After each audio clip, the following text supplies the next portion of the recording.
hand the baton over to our AYCFF co-hosts, fellows and co-hosts. Welcome, welcome, welcome. And just to quickly ask before I do that, that everybody on the call kindly share the link with all your friends and have them and invite them right now, before we begin, and or rather as we begin.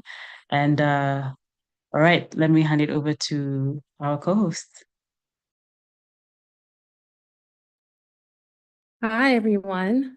Good evening, good morning, good afternoon, and welcome to the Africa Youth Climate Finance Fellowship's first webinar session titled African Perspectives on Foreign Aid Reductions, Pathways to Self-Reliance and Growth. My name is Ms. Siri Adibo Ashford, and I am a 2025 Africa Youth Climate Finance Fellow representing the Republic of Guinea. I'm also the co-founder and co-executive director of Noir United International, a global development organization connecting Africa and the diaspora through community-based interventions. I'm excited to be moderating this event with my fellow, Wafika Yusuf Bechezi. And yeah, let's go ahead and get started. Just to give you all a bit of context about this fellowship program, the Africa Youth Climate Finance Fellowship is organized by Jacob's Ladder Africa and the Africa Climate Ambassadors Program. It was launched in February of 2025 as an ambitious 9-month program focused on empowering 30 young leaders from across 18 African countries with the goal of reshaping the continent's climate future.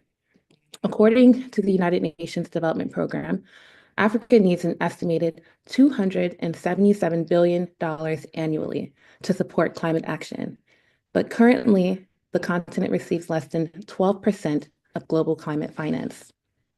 As fellows, we are here to change this, to change the narrative around climate finance and climate action on the continent, and to provide innovative solutions to address them. This program has been helping us to delve deep into climate finance, climate policy, and advocacy to make our climate needs a reality. And so with recent geopolitical shifts and subsequent foreign aid reductions, today's conversation is going to focus on how we, as African people, can develop pathways to self-reliance and growth. And so I'd like to hand it over to my co-moderator, Wafika, to set the stage for us and give an introduction. Welcome, everybody. Thank you, Masir, and hello, everyone. It's a pleasure to be here and to co-moderate this important discussion today. My name is Wafika Yusuf Mbeshezi. I'm a renewable energy engineer and lead consultant for the National Greenhouse Gas Emissions Inventory for the development of our BTR here in the Comoros Islands. As Masir mentioned, we're both part of the Africa Youth Climate Finance Fellowship, an initiative that brings together young professionals committed to unlocking climate finance for Africa's developments. Now, before we move into today's discussion, I'd like to set the stage by briefly introducing the key topic at hand. We all know that foreign aid has played a key role in Africa's development for decades, mainly in sectors like health, education, infrastructure, and climate finance. However, we've recently seen a global trend of aid reductions, not just from one country, but from many nations. These shifts raise critical questions. What will be the impact of these reductions on Africa's key sectors? And how can African governments and institutions adapt to this new reality? Also, we're thinking about what alternative financing mechanism can help reduce aid dependency and foster long-term economic resilience. Well, this session will help us answer all these questions, but this conversation today needs to be reminded as not just about the challenges, it's also about identifying opportunities. Africa has the potential to rethink its financial strategies and strengthen its self-reliance. And I think it starts with us. So with that, I will now pass it back to Masir, who will kick off the discussion and introduce our speakers. Thank you, Afika. So I'd like to introduce our renowned speakers that we have today. The first person that we have is Bilha Dirangu. She is the CEO of Great Carbon Valley and also the co-founder of Jacob's Ladder Africa, which is the sponsor of this program. Next, we have Hubert Ruzibiza, who is the Senior Climate Finance Advisor for the African Green Infrastructure Investment Bank. And finally, we have Yulosh Kamara, who is the Regional Climate Finance Trade Commissioner for Africa at Global Affairs Canada. And so before we jump into the conversation, I'd just like to let everyone know that at the end of this, we will have a Q&A session. And that Q&A session, you'll be able to ask any questions that you'd like to the speakers. So please drop your questions into the chat. And once we get to that, we'll read your questions aloud and ask the speakers to address them. And so thank you to the speakers who've greatly joined us today. I think I'd like to kick this off with the first question that we have is, how has U.S. foreign aid cuts and foreign aid cuts globally impacted the African continent, and what sectors are the most affected? I'd like to start with Yuloj.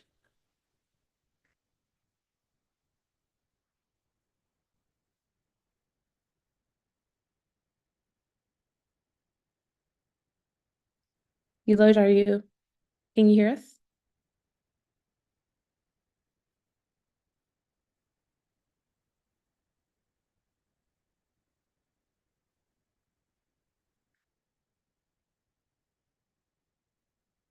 Hello, can you hear me? Yes. Hello? Yes, sorry for that. So thank you very much for this great opportunity. I think it's a very timely discussion due to what is now happening in the US, and I'm very grateful to the team and to all of you for putting this program together. And I'm also very grateful for the upcoming discussion. So coming to the question. I mean, the sectors that will be impacted by, or the sectors that are impacted by the international aids are mainly the sectors of health, education, of course, and human capacity building, for example, is one of the key. I mean, the education sector in general will be are and will still be the key targeted sectors. Right now, I'm in Liberia, what I can physically see on the ground. What are the impacts of that decision that was taken by the USAID very recently? You have some sectors that were fully funded by international aid, like education, health. You can see here some of the health centers that are now closed because they could not afford functioning without that aid. So just to say that that will be my understanding, and my I anticipate that that will certainly be the case in most of the countries, mainly those receiving a big portion of their budget from this international aid. But of course, there is room for hope. There is something that can be done, and I think that's part of the reason why we are on this call. Thank you. Thank you, Yuloj, for your remarks. I'd like to pull in Bilha. Could you give us some more context on how the U.S. foreign aid cuts and foreign aid cuts globally really have been impacting the continent, and what you see as the sectors that have been most affected? Thanks, Masira, and good to be here. Hopefully you can hear me okay. So I think just building on to what my co-panelists have said, I think what's interesting is, of course, there's the overall, or sort of the more obvious sectors that we see. We know, I remember when USAID, the cuts initially came through, one of the biggest hullabaloo was around how this would affect the health sector in particular, because we know that PEPFAR and USAID have been a big supporter around the HIV/AIDS treatment across the continent. But then, of course, it's important to realize that USAID was a cross-cutting, or is a cross-cutting initiative, and at least for me, what I'm starting to see on my end is lots of conversations around what would then happen with things like the power sector, or in some cases education, but also just general investments across the continent, partly because a lot of businesses and investments tend to be, in as much as they're commercial, there's a lot of a lot of their support or a lot of their aid, a lot of their concession of funding comes from some of these bodies. And so we're seeing companies, for example, at least in Kenya where I'm at, say in the EV sector, etc., who are now saying, they had some initial credits or grants that were going to come from USAID and they're no longer coming. So I think that's one thing to kind of put in context. But I think something else that's even more important is what this is doing from a perception perspective. So what we're seeing is because the USAID was always a big part of different organizations' budgets, whether it's a UN or different parts of the UN, because of the uncertainty, there's a sense of pulling back and people not saying, okay, we don't know whether we're going to have more money, so let's reserve the money that we already have. And so, in a sense, yes, there's sectors that have been affected, but I think it's also the sentiment where this is happening, the sentiment that this is driving across, whether it's a UN system or governments, etc., where it's almost like you have this budget shortfall that you were not expecting, and now all of a sudden you have to scramble and start running, to try and plug it. So I think what we're now seeing is even sectors that are not necessarily as affected, because people are not sure what's going to happen. There's either reduced investments or people just sort of holding on to their money for a while, which I think would have interesting repercussions across board. Yeah, I'll pause there. Thank you, Yugroj and Bilha, for those insights. Following up on this, one of the big concerns is how governments are responding to these shifts. And I would like to hear from you, Bert, from your experience with foreign aid reductions becoming a reality. How are African governments actually adjusting their policies and financial strategies to fill this gap? Bert? Thank you very much. Can you hear me? Yes, we can hear you. Yes. So, I mean, first of all, it came also as a shock to all of us, especially in the investment community, the development finance world, where most of our projects, or at least more and more now, and we tend to use what we call mixed capital, blended finance. And it will come back in the conversation as we evolve. But the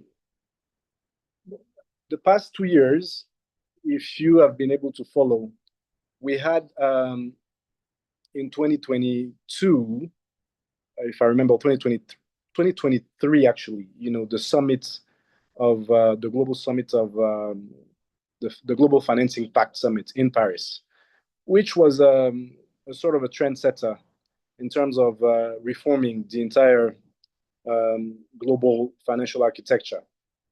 Most of those institutions are part of the Bretton Woods institutions, and they were clearly designed right after the World War II. And fast forward 70 years down the road, the issue remains that, or at least the motivation behind the reform is due to the capacity of those institutions to actually answer or respond to shocks. Shocks like COVID, which was unprecedented.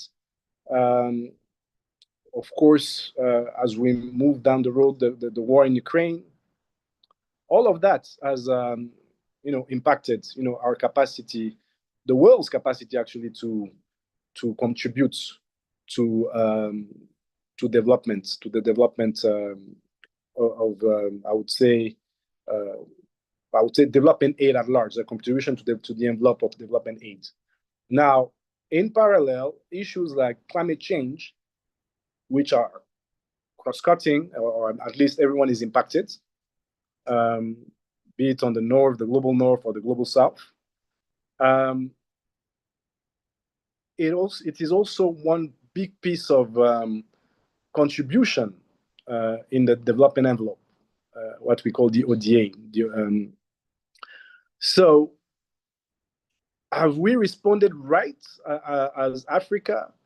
Do we have the right tool? I would tend to say, from a position where I'm also involved in those conversations, but also reflecting back to what has happened during the past 2 years and before just such announcements, not only USA, even the UK, I mean, everyone at large. I don't think we were ready or prepared for such a drastic decision. But now that we are here, we are there. So how do we think now about innovative finance? How do we ensure that we come up with the right instruments that will allow actually resource mobilizations at scale, but also at speeds, and also tools that are actually responding to the real needs on the ground. And to that effect, more and more conversations now are happening between countries, government, ministries of finance, because they're the treasurers and they are managing the budgets, with new actors in not so new, but they are emerging as the major solutions for now, and that's philanthropy capital, which to some extent we've seen them operating in the health sectors, in the nutrition at large, agriculture, or mainly the well-being of whatever cause they could put up front. But now more and more we see them applying their knowledge and capital to new strategies that will help countries in reforming their financial architecture, in distressing or making sure that they can have a sort of a fiscal restoration. So new programs are actually put in place and actually funded by those new actors within, I would say, the global financing architecture. So my humble, I would say, recommendation is ministries of finance to actually expand more and more on the different resources available, reinforce their capacity, and engage more and more with those new actors, those funding actors. I'll stop there. Thank you, Hubert. I think you bring up a good point about how African countries and governments should be thinking about ways that they can reinforce the systems that they have in order to respond to these changes.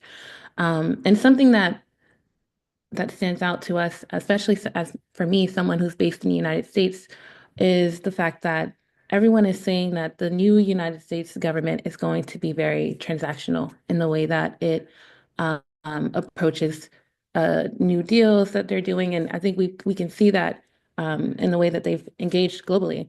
And so given the transactional approach of this new US administration and how that might be influencing other governments around the world, how can African governments and policymakers position themselves strategically to secure mutually beneficial partnerships and avoid being sidelined when it comes to doing deals that are related to financing for climate? And so I'd like to tap on Bilha to respond, and then we'll go from there. Sure. I think sort of piggybacking on where you talked about the transactional era, I think it's actually a really good time for us to elevate a conversation that we've been having for quite a while, and also it's pretty much at the heart of some of the work we're doing at Jacob's Ladder.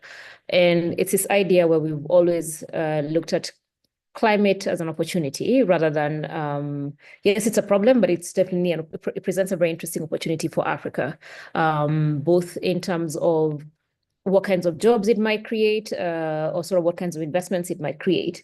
And I think part of what I think this new era sort of presents for us is because we cannot go back, so with a begging bowl and say, please give us grants or give us donations, as has been the case in the past. The question is to sort of look at ourselves and say, what can we offer the world? What is the world looking for? And we've always said that Africa is endowed and has all these different things that the world needs. Even more so right now, when we think about the need for increased energy resources, of course, I'm quite biased towards renewable energy. One could argue that it's both a case of renewable energy and non-renewable energy. But there's also things around critical minerals that are required for a wide range of industries. And of course, the labor that we offer, which is we have the youngest population on the continent. We have the youngest population globally, and increasingly the world will begin to require labor to do certain things.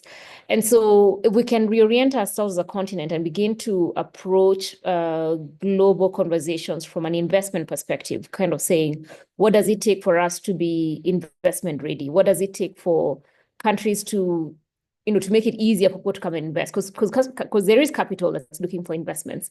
And so the more we can walk into some of these conversations from, here's what we have to offer as a continent, whether because these countries are looking for resources, they're looking for markets for their goods, they're looking for raw materials, they're looking for cheaper labor, as it were. So it's almost, for me, I look at it as a way for Africa to begin to position herself in somewhat a similar manner that Asian countries did, say in the 80s, 90s, where they actually began to position themselves as investment destinations and, really created policies that were very, very, favorable to people coming and investing.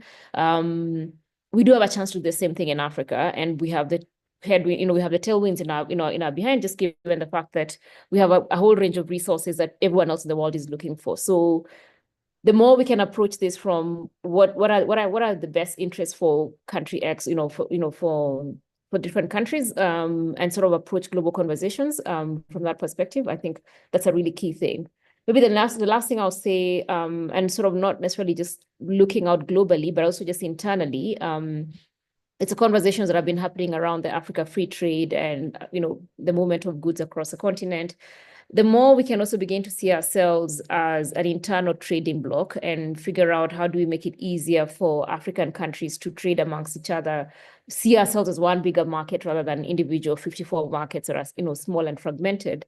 It strengthens ourselves, and it strengthens both our economic power, but it also strengthens our ability to negotiate on global stages. So I think there's opportunity both to present ourselves differently at a global level, but also just make it easier for trade to happen across the continent, because that then strengthens us and just makes our positions a lot stronger on the global stage. I'll stop there. Thank you, Bill. I think that last point that you brought up about us really looking internally and strengthening our internal regional trade is definitely one that we should prioritize. And I'd like to pull in Yulosh here, because Yulosh, you are at Global Affairs Canada, and I've seen that recently Canada has released a new strategy towards the continent. So I'd like to see what your position or point of view is on this question about how African governments can strategically position themselves. Basically, I think that African governments should normally build on their strengths. And one of the first strengths that we can notice is the population in Africa. 1.5 billion people in 2024, an estimation of about 2.5 billion in 2026, 2050. It's huge, and I think that the way the African government could leverage that is to try to build strong regional integration bodies. That's the first point, for multiple reasons. And one of the first reasons is to ensure that we can encourage regional trades in our different regions, to ensure that we build strong value chains, not only national value chains, but regional value chains that could contribute to a stronger economy. Another point that I think is key is also the currency issue, because we don't mention that very frequently, but I think that it's a key.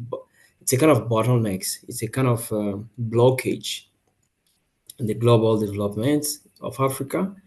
I know that African Union has been doing something in that domain, but it's very urgent for Africa now that we are facing this global geopolitical turmoil, to ensure that we are putting hands together, and money can be having the same currency could be a good way for our countries to trade among ourselves and ensure that we are really generating revenues at the lowest cost possible. Because the fact that we are dealing in hard currencies like USD versus very weak currencies like ours is a key problem in the economies of our countries.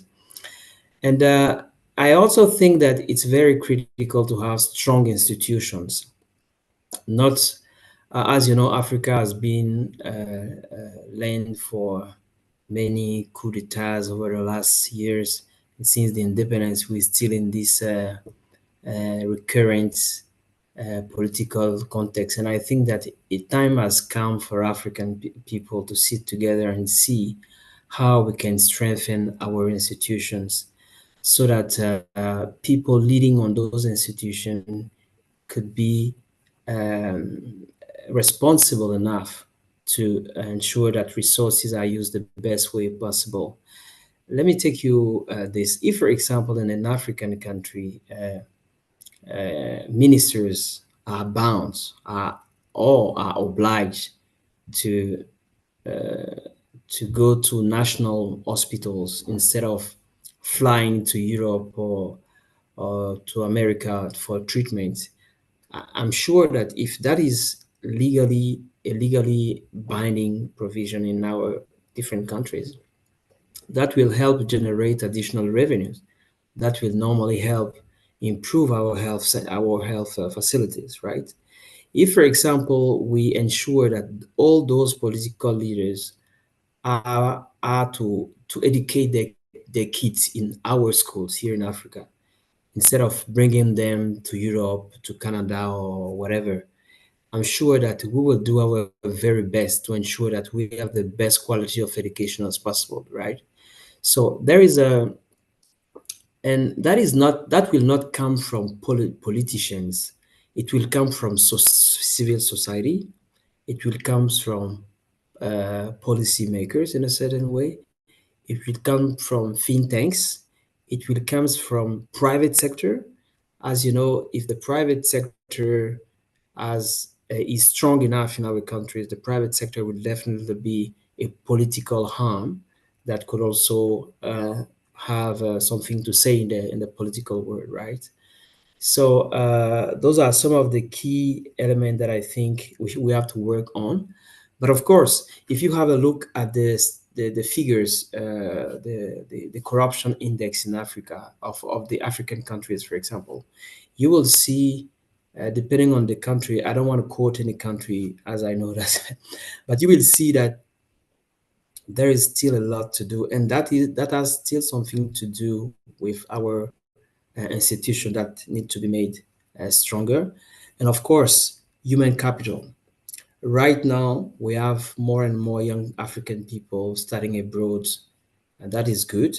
But it's also good for African countries to ensure that we are in the capacity to have quality resources on the continent that could drive that change, right?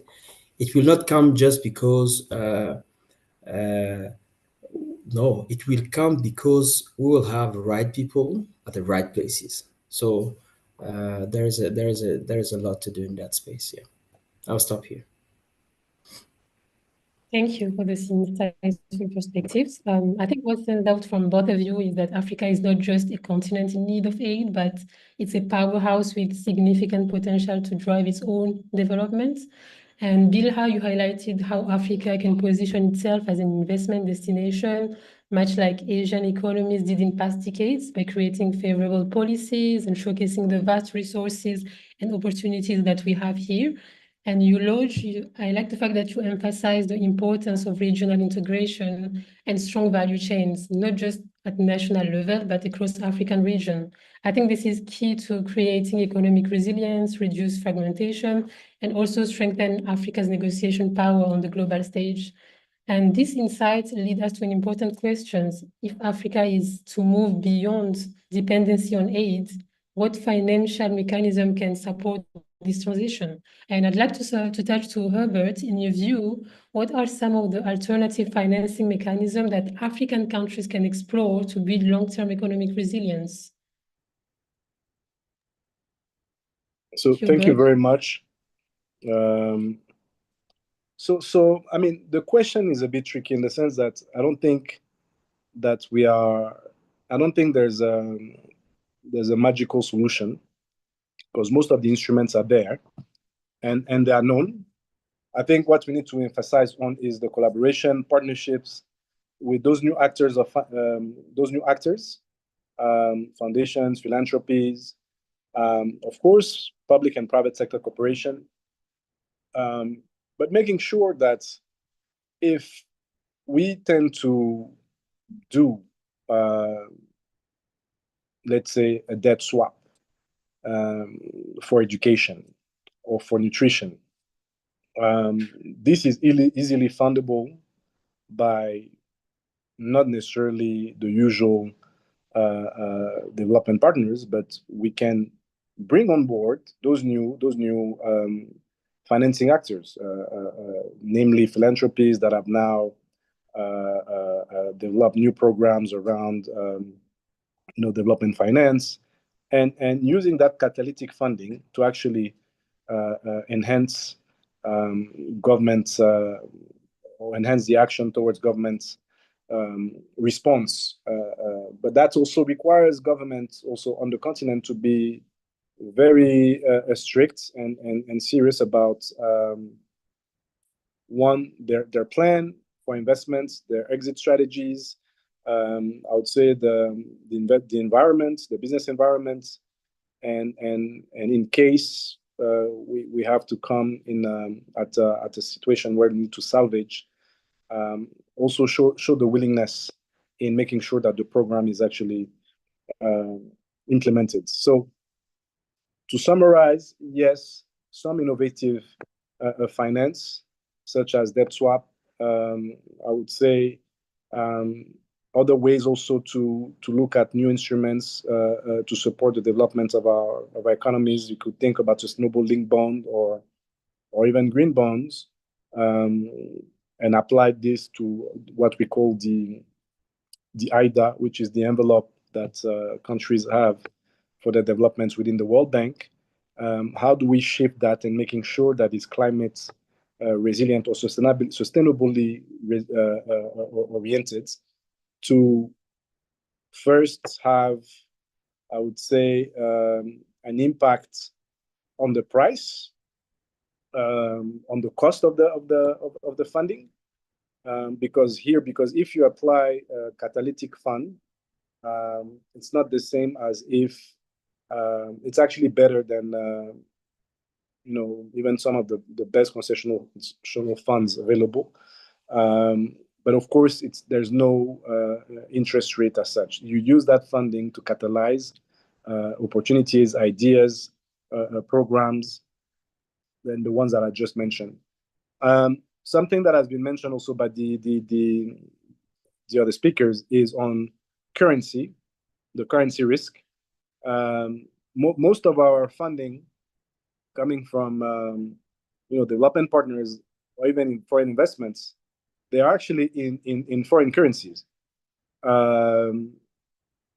So which actually put a pressure on our economies that are not necessarily producing those currencies. For example, if you have a solar power plant and all the receipts, the receivables are in local currency, but then your main investors has invested in dollars, that puts pressure on you to repay at least the equivalent of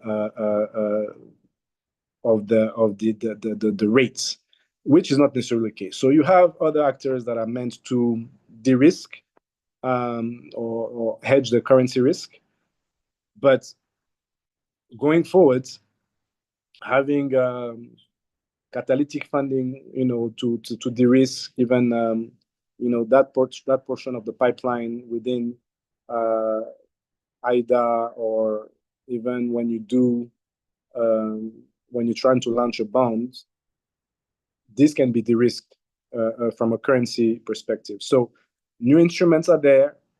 Debt swap to actually reduce, to propose a sort of a fiscal restoration plan, ensuring that we have more and more collaboration and partnership with those new actors or funding actors, ensuring that governments are actually on their toes and ready to walk the talk, because I mean, as much as we are all looking for resources globally, those new actors are actually becoming also picky about not only the destination, but trying to understand the seriousness of a program. So it's also in the interests of a country, of a recipient, to be transparent in terms of the programs that they want to put in place. Otherwise, it's also an opportunity to think beyond, out of the box, or beyond the traditional donors, because aid can only generate aid. So if we can use that aid actually to catalyze investments, I believe that we'll be more on the right path. And some programs have been mentioned, such as the AFCTA. How do we think about a bloc, regional? I mean, Africa as a bloc, as a one bloc. True. So I think everything is there. It's just a mindset, a shift in our own mindset and approach to reduce our dependency to aid. Thank you. Thank you, Hilbert. As you say, there is no magical solution, and I think you rightfully pointed out that for these financing models to be successful, our government must ensure that we have investment readiness, clear exit strategies, and a stable business environment to attract this long-term funding. And this brings us to another key question. How do we ensure that youth-driven innovations are not left out of these financial shifts? And I would like to ask to Bilha, by building on what Hubert just shared, how can young entrepreneurs and innovators access alternative financing, models like blended finance and climate funds or other? Sure, no, thanks for that. I think even before we get to them, because this question of financing for African companies is always a big problem, and that's not just young people, it's across the board. So how much more are young people? And in some ways, this also lies at the heart of some of the work we're doing at Jacob's Ladder. We recognize that the young people, firstly, there's a lot of work that needs to be they need to know what it is that they are doing. People need to even know what they're, what they're working on. So it's oftentimes when I'll talk to either donors or financiers, and they'll say they don't have a pipeline, or they don't know where to get, quality projects. Yet you have a lot of young people that are doing a lot of interesting work. But there's this significant disconnect between what's being done on the ground, what young people are doing, versus what the donors or investors are looking for.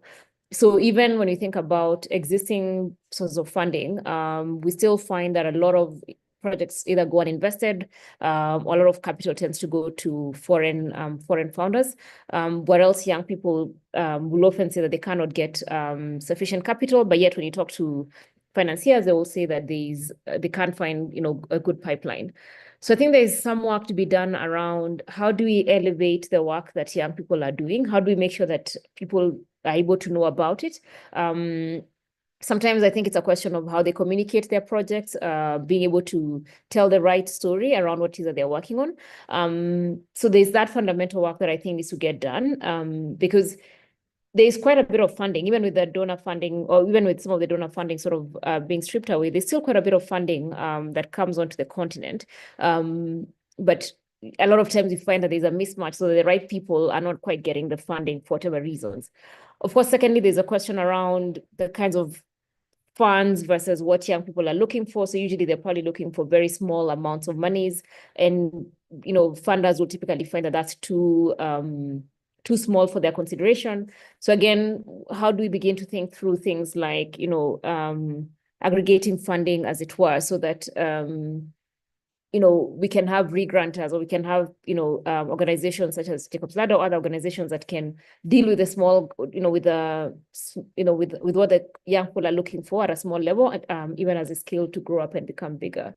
And maybe the last thing I'll talk about would be, in as much as there's external funding that we're looking for, and I know today's conversation is a lot of that, part of my key question has been why we're not seeing a lot more of African capital going into African businesses.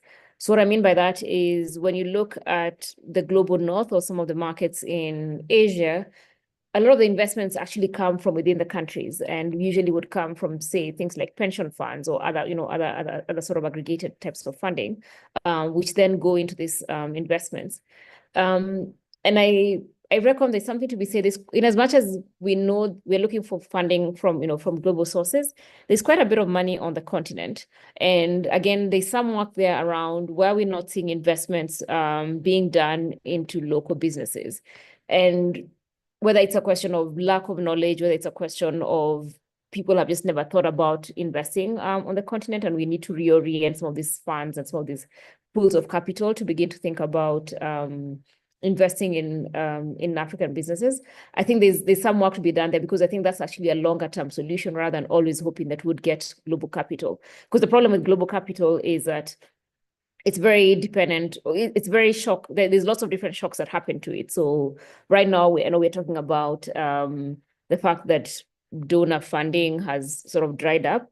But then if you spoke to founders maybe 2 or 3 years ago, they would say it was very hard to raise funding because of interest rates in the US, which then made sort of sucked a lot of capital out of the global system and pushed it back to the US. So there's always variations in financing.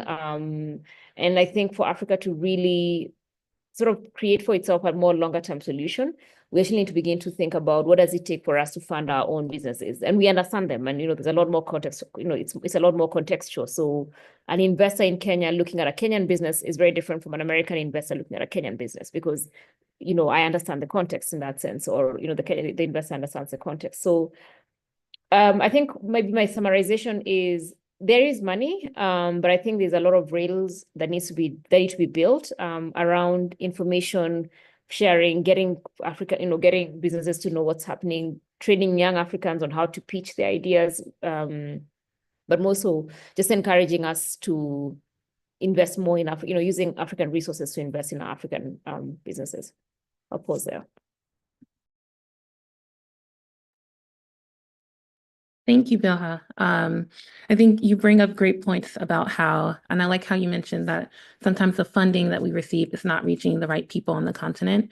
And, a more sustainable solution would be to think about how African capital can go towards African businesses. But I also wanted to highlight how the global community has really been dominated by the Bretton Woods institutions, with African nations usually engaging with institutions like the World Bank, the International Monetary Funds, and receiving loans from them. But now, with these new geopolitical shifts, with those institutions being undermined by the major funders and backers of them, I think Africa should not only be thinking about how they can reapproach those institutions, but maybe looking outwards to other influential institutions. And so BRICS is one of them. The Gulf states have also been investing on the continent, and intra-African partnerships, like you mentioned, should be prioritized. And so with this new changing geopolitical dynamic, how do you think this reshapes Africa's funding landscape, and what opportunities do you think this presents for sustainable development? I'd pass it to you, Bilha, to just kind of add on to this, and we can go from there as well. No, I think you're right. I think there's something to be said for starting to see a lot more diverse sources of funding. So it's not just the US. Just having different conversations with people from the Middle East, and there's also significant pools of capital, or even Asia, where mature businesses or just economies that have grown and now have sufficient capital, not just for their own investments, but are now looking for returns elsewhere. I mean, I will say this, at the end of the day, businesses or capital is always looking for a return. So we cannot just say, or just give us money because we're Africa. It kind of just goes back to what I was reiterating earlier, which is how do we position ourselves as an accurate investment destination? And how do we help our businesses to not just tell the right stories, but be actually commercially viable to a point where people look at them and say, I actually want to get into this, I want to be part of this. And there's quite a bit of work that needs to be done, but again, if we get into the mindset that we want to provide, one globally competitive businesses, but also businesses that actually provide a return for investments, then it's an easier conversation to have rather than saying, please come and help us because we're Africa. And in many ways, I think it's sort of this move away from supporters, give us grants, and in as much as those things are needed, don't get me wrong, I think we still need concessional funding to get a lot of these nascent industries off the ground. But the more we can shift towards how do we become commercially viable, how do our businesses actually, provide, possible returns, I think that's an important piece of the equation that we need to work a lot harder at. The other piece, and I guess somewhat related to that, is being able to speak a lot more around just the narrative. I mean, I was involved in a conversation a few days ago around the narrative that's coming out of Africa. And unfortunately, it still continues in many ways to sort of be the typical hunger, famine, war, etc. And a lot of times people at the end of the day, the people that are investing or people that have capital have this sort of image about Africa, and no one is actually thinking, oh, wait, I can actually go there and actually invest. And so I would actually encourage us, or just sort of encourage, whether it's our own media or just being a lot more deliberate about painting a different picture so that people have a bit more balanced view around what's happening on the continent. And so you're not always just thinking about coups and, famine, which is unfortunately the story that's typically told of Africa. And what I found is that actually has a really negative impact, and a significant negative impact in terms of, one, how much capital flows into the continent, because you have a lot of capital sources that won't even think about the continent. But then secondly, the risk premium. So yes, you might go out there and someone might be willing to fund you, but then they will say, oh, because it's Africa, you'll have to pay, higher interest rate, or we have to have guarantees upon guarantees before we can close the deal. So something that should probably take 3 to 6 months can end up taking 2 years just to close because of the amount of paperwork and guarantees that have to be done. So I think it's quite important to just sort of also just think about what's our narrative shift and how we telling the positive stories in as much as we want to keep telling the stories as is. So I'll pause there. Thank you, Bilha. You're right about the narrative change, and that definitely will play a huge role in how investors think about investing on the continent. And Hubert, I want to pull you in for this one as well too, especially given that BRICS is becoming another major player internationally, and the Gulf states are also involved on the continent. How do you think this is reshaping Africa's funding landscape? Well, interestingly enough, the history of the BRICS, we all understand. I mean, we all know how it started from socioeconomic concepts and with countries that are actually very, far away from each other, but more like resembling in terms of their path and their economic path. And now we have, beyond the acronyms of the BRICS, we have, I don't know how many countries now, more than 20 that have joined, and now on the list even more that wants to join. So should we talk about a new world order in terms of socioeconomics and politics and funding? Yes, because ultimately China, the next steps for China is the political strength over the rest of the world, because now they've been able to get to a certain level of wealth through industrialization, and now they're big stints on the EV, the e-mobility sector. They're likely to become the number one exporter of electric vehicles and everything related to that, including spare parts. whether we like it or not. So is that an opportunity for us as Africa or as part of the greater diaspora or countries or countries members? Yeah, I would say yes, it's an opportunity.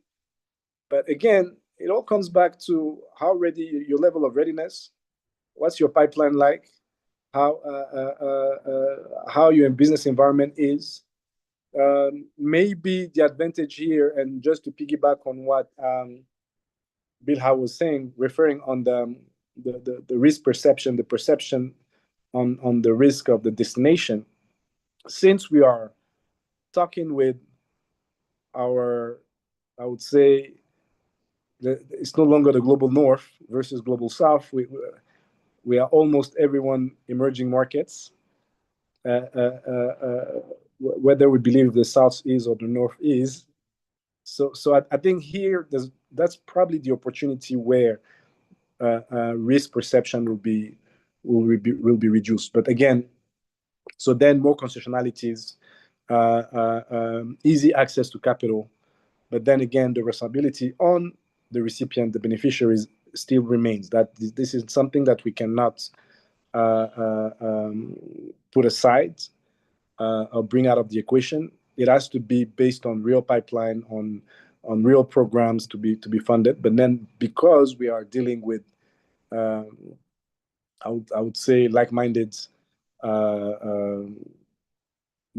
groups of countries, I think that's the opportunity. Now, it already started, even without being part of those associations. I mean, when you see how long does it take for funding from China to be disbursed in Africa compared to, Europe or the usual, let's say USA with America. Look, timelines are actually way reduced.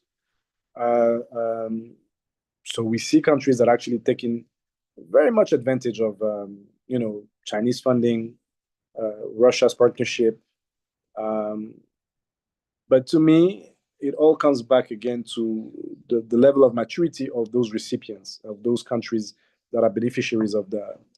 And here I wouldn't talk about aid, I would say investments and partnerships. So overall, big yes, an opportunity, but then we need to be able to put our house in order.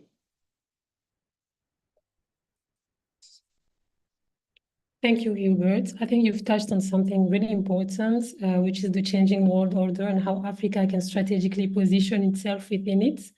And I think, as you pointed, that level of readiness is still the key things here.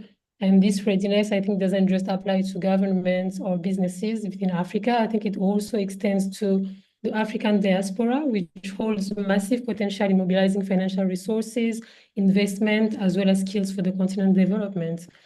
Which is why I wanted to ask you, Hubert, continuing on this point, what role do you see the African diaspora in supporting climate finance and development efforts? Well, so in terms of climate finance and I don't know, I'm starting to become a bit reluctant to use those words because eventually finance is finance, and first it has to start with I like to use the word sustainability, sustainable finance, something that can operate within, a longer period, something that is durable, something that is impactful. Then if you refer to climate finance for any climate resilience funding and strategy backed, yes. So we have, first of all, it starts with your pipeline. So most of the countries now are in the mix, in the middle of revising their NDCs, and we call it the NDC 3.0. So NDCs are the national determined contributions, which are in our jargon. So basically, all the actions, the investments needed to mitigate, I would say, and adapt so that your country, your region is tackling the negative impact of climate change, and that is across sectors. So that's good. If your countries have been able to revise their NDC, that's, I think, one of the first steps. Second, how do we bring private sector in the conversation so that it's not just a conversation with donors and countries at the Ministry of Finance? No, to the contrary, how do we ensure that the transition happens within private sector? So that means you need a taxonomy. And then once you have all of that, that means you have a clear pipeline. You're trying now to understand how do we catalyze funding, because from a project preparation, this can be funded by donors, by philanthropies, those new actors I was referring to. What are the instruments that we are using to the financial instrument that we are using to fundraise? Should it be a green bond? If it's for privates, should it be a sustainable linked bond? Or how do we ensure even that your financial system, your banks, your public banks, your development banks, your commercial banks actually have adopted a sustainable strategy? So they're becoming labeled green banks per se. So this is where this is where the diaspora can come in with the plethora of funds that are existing in the world, and where they can either contribute as individuals, as a group, so that they will channel their funding through the right investment vehicles that are actually designed for the purpose of, I would say, sustainable finance or climate finance. So that's the diaspora, as much as even the global, everyone in the world, because it's not free capital. You expect also a return in sectors that are actually very promising, be it in renewable energies, in climate smart agriculture, in e-mobility, even in water infrastructure. So most of those sectors are actually part of the NDCs, and I like the fact also to be precise. So we did an assessment of how much do we need to mobilize by the year 2030. And that was, I think, 4 years ago. And we need to mobilize, all in all, in Africa, $3 trillion of NDCs investments. So both in adaptations and mitigation.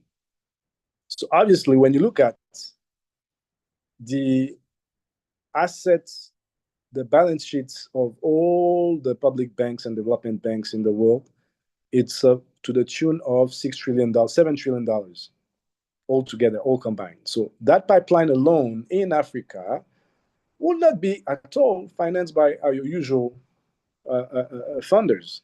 You need to create a mix of cooperation and partnerships, so that, yes, we've identified the instruments, but the more we bring people on the table, you are able to de-risk, you are able to lower the cost of funding. So that's really what I'm saying. Interestingly enough, last week there was a big meeting on the margin of the G20 ministers of finance and central bank governors in South Africa, the FIX, the Financing Commons, and again, they all discussed about the shocks, the global economic shocks and shifts, political shift as well, in terms of the donors' ability to support as they used to. So USAID was highly mentioned, but if we want to ensure that we democratize sustainable finance across the globe, definitely there's the capacity amongst the different actors that were present, from development banks, public banks, private investors. But now let's start creating those new vehicles that are actually easily to craft, and let's bring philanthropy capital because those are the new actors, the new donors. And that's probably the only way for us that we will be able to tackle this issue of funding our transition at large. The good news is, I don't know if it's a good news, but it's a good news. When we heard that, or when it was announced that USAID was getting, the operations were halted in the world. Bloomberg Philanthropies, which is actually one of the major donors, without making any, publicity or that sort, because there are many in that categories. There's the Bezos Hearst Foundations, there's Bloomberg's, there's Bill and Melinda Gates, and many others that are actually climate funders. So Bloomberg actually reiterated his interest, his will to support the funding of all climate programs in which America, especially at the UN, in which the US had pulled out. So that was a good news, and meaning it shows that more and more will have to integrate and collaborate with those actors. Thank you.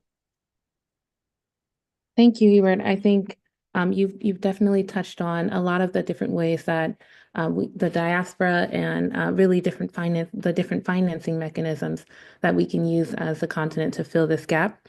And so, for the sake of time, I'd like to pull in Yulosh, because you are also a member of the diaspora working in Canada. And so I'd like to hear your thoughts on this. And, if you could briefly also touch on why it's crucial for African youth to prioritize self-reliance as well, too.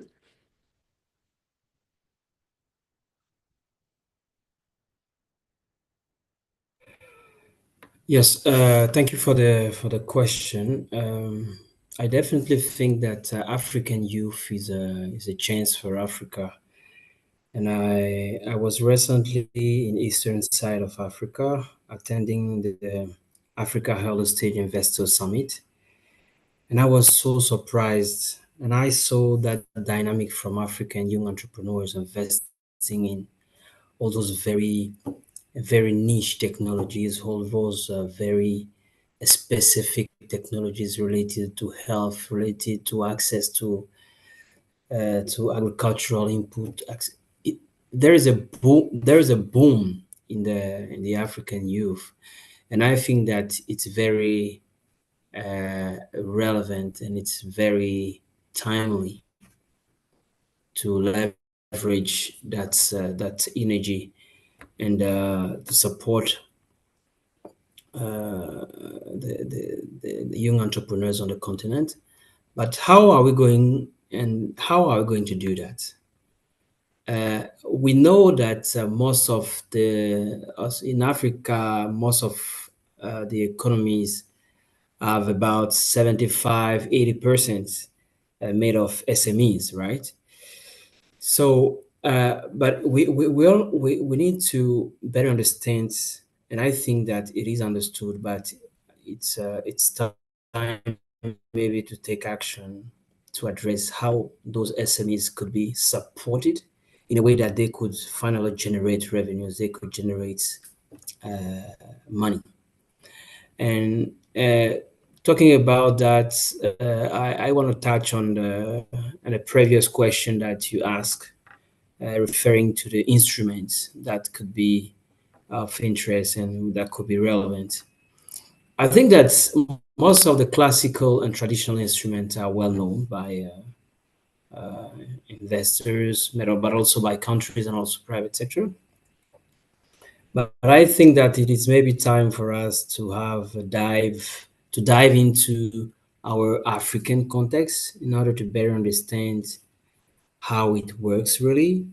The reason why I'm saying that is most of our narrative are based on non-African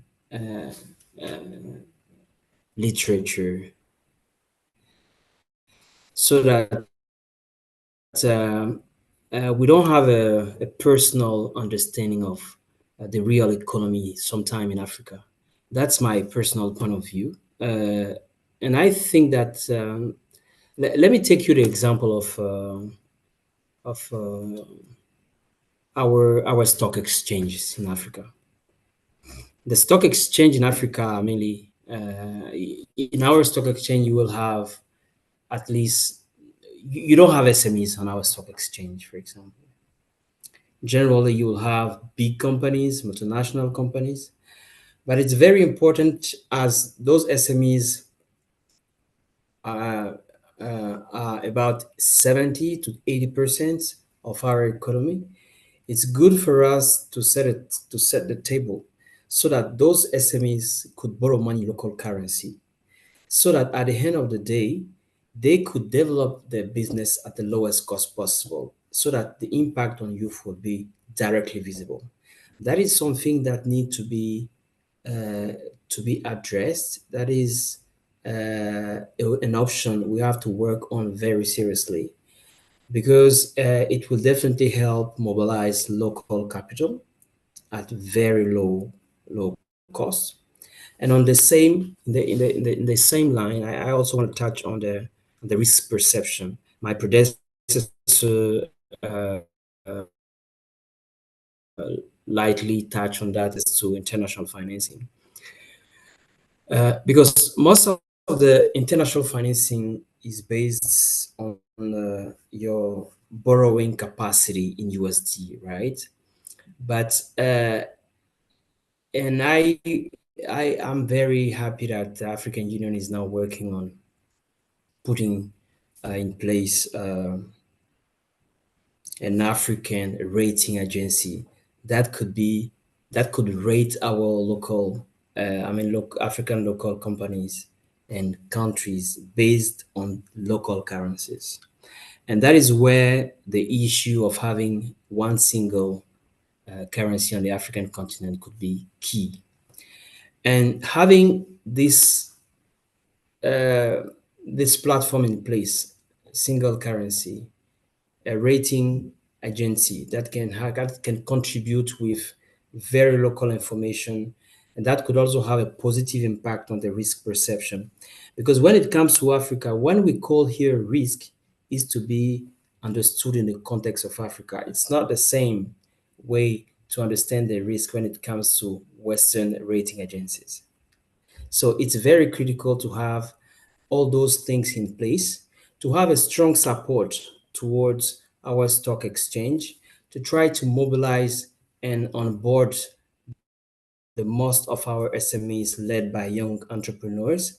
That will set up the table for a better perspective for youth and also for capital mobilization.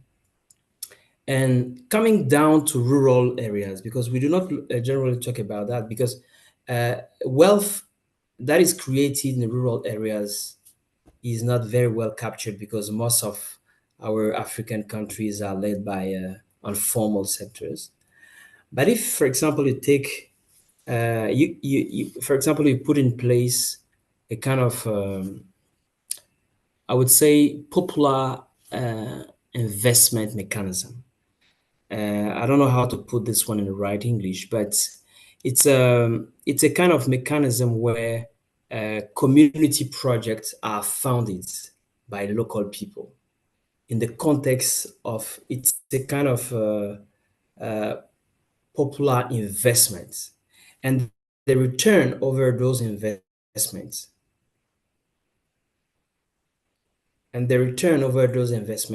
are paid back to the population, so that at the end of the day, the investments, the money that is put in the project by the population is geared or is oriented towards enriching the same population. So, and those are very African realities that need to be taken into account, because when it comes to head reduction, of course, today we are referring to USAID cuts, but United Kingdom is planning to cut the aid as well by 2027, right? Moving from 0.5 of the GNP to I think 0.3. That will also that, and if you take another country like Canada, for example, if conservative come on power by the end of this year, they will certainly consider cutting their head as well. So that means that we need to go for an in-depth discussion. We need to go to a profound, reflection on how we can turn all those all this global change into advantage. And Africa is land of opportunities. It's we just need to put the right things together and ensure that people on board, people in charge of leading all those initiatives are accountable enough to ensure that the whole process works the best way possible. So yes, I'll stop here. Thank you. Thank you, Yiloj. You bring up great points about how Africa has lots of resources and lots of opportunities to offer the world. And ultimately, we are the ones who will have to create the solutions for funding our climate future. And we'll have to use innovative tools to do that and, be creative about the way that we approach it, because what we've done in the past isn't necessarily what we'll have to continue doing in the future. And so we are the ones who will have to create that future for ourselves. And so I'd like to thank all of our panelists for the amazing responses that you've given us and really the insights that you've given us on, what we can be doing in the face of all these changes and aid reductions and how we could be thinking about alternative financing solutions. So, now I'd like to open it up for a Q&A. There have been some questions in the chat. And so, the speakers, please feel free to jump in and answer any of these. But the first one is from our fellow Africa Youth Climate Finance Fellow, Bilha Luseka. She asks, how can Africa strengthen its global finance position by leveraging its raw materials, despite the existing financial systems that are not designed for its success?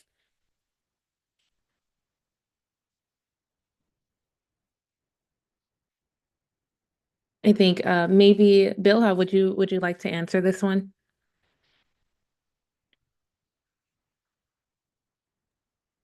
Sorry, I kind of missed the last part of the question. Could you kindly just repeat? Yeah, it says, how can Africa strengthen its global climate finance position by leveraging its raw materials despite existing financial systems that are not designed for its success? I think, yeah, we have to be quite deliberate about how we do this, but I think it would be helpful to also just start looking at other countries that have done this.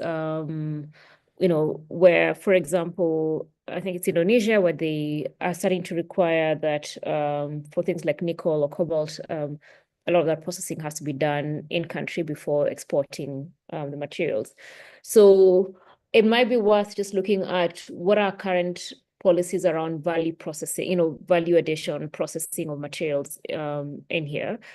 Are we just sort of allowing raw materials to just be exported out of the continent without any processing? So there is some work there to be done around, what regulations indicate, etc. So that's one piece. But I think the second piece, and I think this for me is even more workable, which is actually making the case for why we should be doing the value addition or the value processing here. So why is it that it's easier to sort of come and dig up, aspects, aspects of our minerals and then transport them, say, to China for processing? What is it that China has that we don't have? We have the energy, we have a lot of the resources that are required. And so again, I don't imagine that it's cheaper for people to sort of export this and get it processed somewhere else if they could do it here at a much more affordable way. So I reckon there's something there to be said again about the enabling environment that say, if countries can look at what resources do they have and actually say, what, we're going to make it easier for value addition to be done here before we actually get these minerals out there. But then lastly, and I think just going back to the question, it's a question of how we show up. It's a question of how we negotiate as a continent or as a country. And so the more we look at this from, we know we show up to these conversations from you need the minerals more, the people need the minerals, so they will come to us. But we also need to make sure that we are prepared to make sure we're negotiating accurately, and we're not necessarily selling ourselves cheap. So we're not signing long-term contracts that essentially mean that extraction is happening and there's no value addition that's being done. So again, there's a question around how these contracts are being negotiated and what's in it for a country. I'm being a bit more deliberate around that. Thank you. I think you bring up a great point about how we should be adding value to the resources on the continent. And I think it's even more sustainable and better for the environment for the minerals to be processed on the continent instead of exporting it outwards and processing in different countries. And so I think the next question I see we have from Addis Kidan, which is how can Africa leverage the AFCTA to reduce dependency on foreign aid? I will pass to maybe Euloj or Hubert to answer. Yes, I think that is a very great question, and I have opportunity a couple of years back to work on the American market in the context of the African Growth and Opportunity Act for a couple of years. And after so many years, African countries trying to access the US market, it is sad to notice that I can say nothing really has been gained from this African Growth and Opportunity Act. One of the reasons is why African economies generally, if you remove all this mining and oil and raw material, we have an issue with building strong regional value chains that could really bring value to our economies. And that is where I think that the AFCFTA could play a key role, putting together an ecosystem that could help bring together all the capacities to build strong value chain on the continent, and how that could help finance our climate agenda. I think we should definitely think that, I mean, we have, for example, carbon taxes that could play a certain role for certain lines of our exportation. But basically, we can have some, and we have to identify all those stakeholders in the international trades area, including transportation companies, including manufacturing manufacturing companies that have a huge impact on the climate, so that at the end of the day we can collect a certain amount on those big industries, and those big industries could facilitate the financing of our of our climate agenda.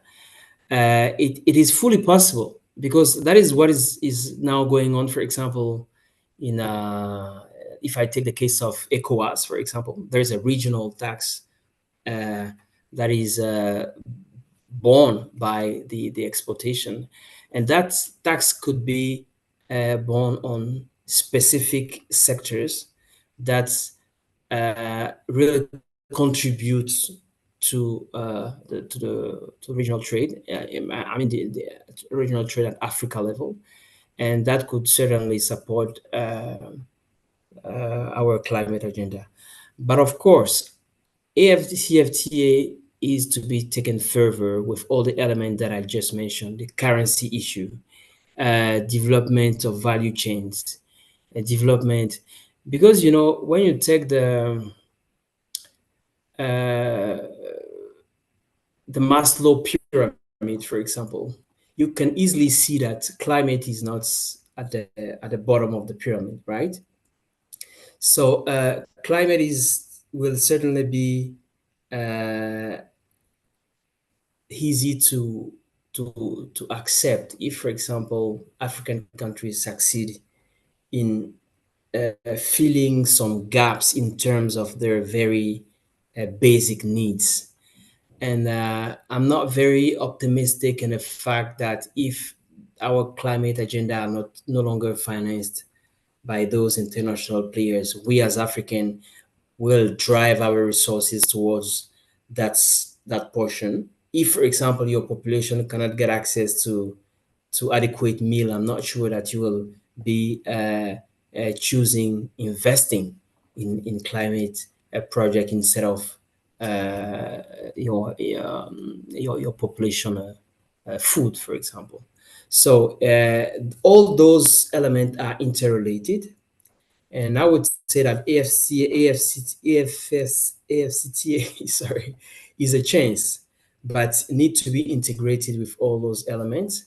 Having strong institution in place that could ensure that all the players are accountable, ensure that every penny that is paid in the process of exportation are driven towards the right destination. The rules need to be applicable and applied, and also all those non-tariff barriers that are a kind of blockage to that intra-trade need also to be addressed so that at the end of the day, the intra-trade could be more effective, generating resources that could later on be oriented towards our climate agenda. That would be my 2 cents on that. So I have one more question here. And well, first, thank you, Yulosh, for that comment. And I just wanted to ask one last question that was put in the group chat. There's a few that have been focused on narrative change. And I think the last one was about how narrative change, the narrative that the aid industry was successful in was that local communities have the capacity to manage and lead their own futures, mainly terming them as beneficiaries. The cut in the aid industry practically was contrary, and majority of the aid funds didn't end up with the local communities, but lost within the aid infrastructure. How can we genuinely trigger funding for locally led investments in climate actions? So I will pass to Hubert to answer this one. Can you repeat a bit the last part of the question, because I could only hear some of the points. Yeah, the last question was how can we genuinely trigger funding for locally led investments in climate actions? So it's a bit of I would not like to say it's a chicken or the egg, but ultimately we have many local initiatives. For instance, even climate ambassadors, which is quite of original initiatives. But again, I'm more on the advocacy for private sector or private capital. So the more we have a shift from the donors recipient mentality, the more we can actually co-finance, attract capital, self-finance initiatives. I'm explaining myself. There's a time where in this particular region of East Africa, there is this, the disease of NGOs. How do they call that? Tenderpreneurs. So basically, you have a bunch of guys that would write proposals just to get grants here and there, and they'll make a living out of it. And they will put up front a social cause to attract funding. Now, to me, this can be also used, but for the benefits of creating a real impact in private sector, a project that will actually generate revenues. As a matter of fact, to me, that should be one of the main metrics when you have such funds. Okay, you have such funds, you're mobilizing those funds. Can you show us an exit plan? Can you show us, an impact on job creation? Because you don't want that to become a perpetual, process of assistantship, always requesting year on year, and you have programs that never exited or never ended, and to say the least, never achieved what they were supposed to achieve, but yet they became recipients of funds. So I think here my point is, how do we shift our approach on the blended, the philanthropy capital, the for-profit or the non-for-profit, but ensuring that at least, yes, you are mobilizing grants or concessional funding, but ensure that it's actually to create a mechanism of self-reliance based on markets.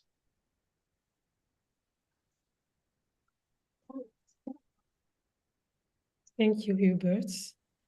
I think this was an insightful discussion. Today, we've touched on the realities of foreign aid reduction, but more importantly, we've explored Africa's potential to drive its own financial future through alternative financing models, stronger regional integration, youth-led innovation, and even the role of the diaspora in itself.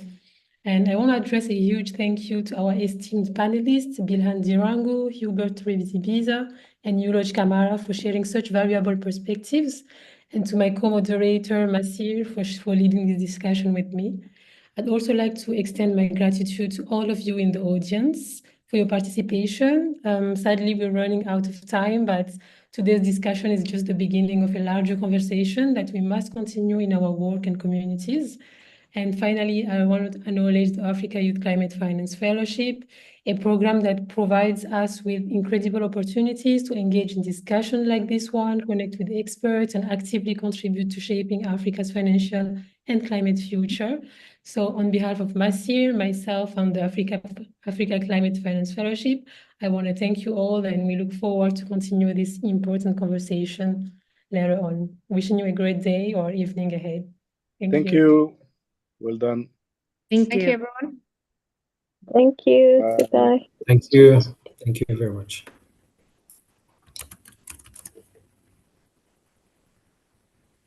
Thank you. Thank you.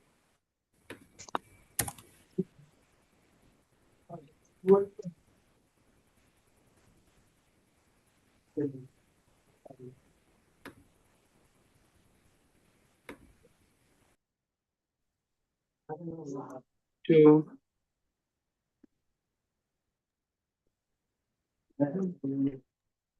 Thank you too.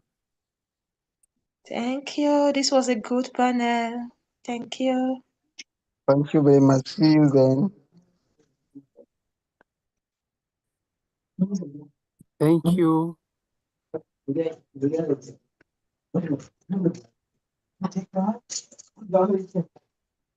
Thank you, Mrs. Rafika. Thank you. Thank you too.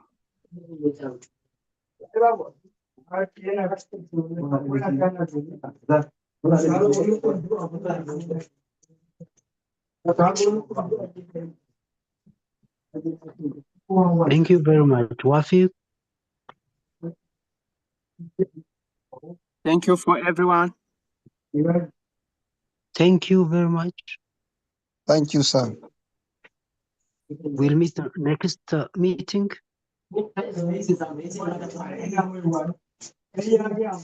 We grabbed a lot.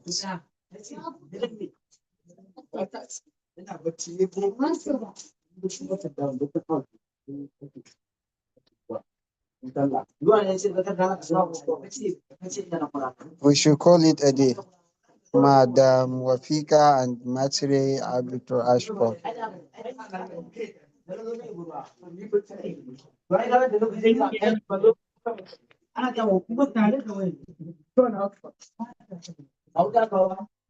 Who will be the last to leave the meeting?